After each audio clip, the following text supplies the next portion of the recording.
CCTV Lon Rashapi daga Frank Motors Kajaka dekali ga bathamai jong Tata Motors halat ko ni Shillong ringkat bakanet foodish ordal mapi nginwan ramani hakir dobyeng jongpi SVJ Foundation, in association with St. Joseph's Educational Services, are conducting career seminar cum educational fair on the 4th of June 2022. Register on 9436 11958 or walk in directly to the venue for further information.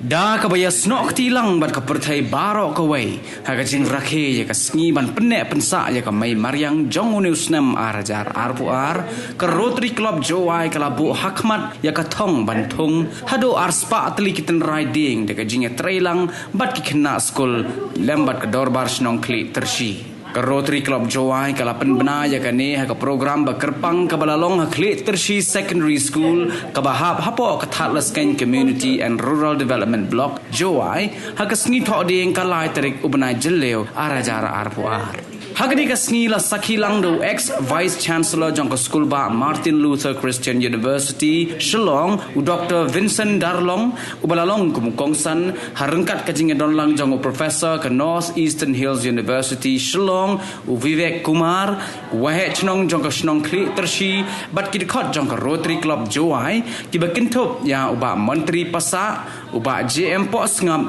u ba SK lato bat kiwei Come back to this classroom not only physically but also mentally and spiritually. Now, how do you practice environment? Again, this is where perhaps you can start introducing here. There are not many schools who have what is known as biodiversity garden. School garden. No more trees on that road. We also make that road. That is the reason why today we need to plant trees. All for environment, all for nature.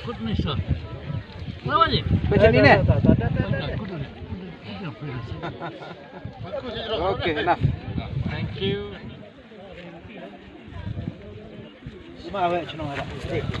Ngapi ini kau mah? Terus ni.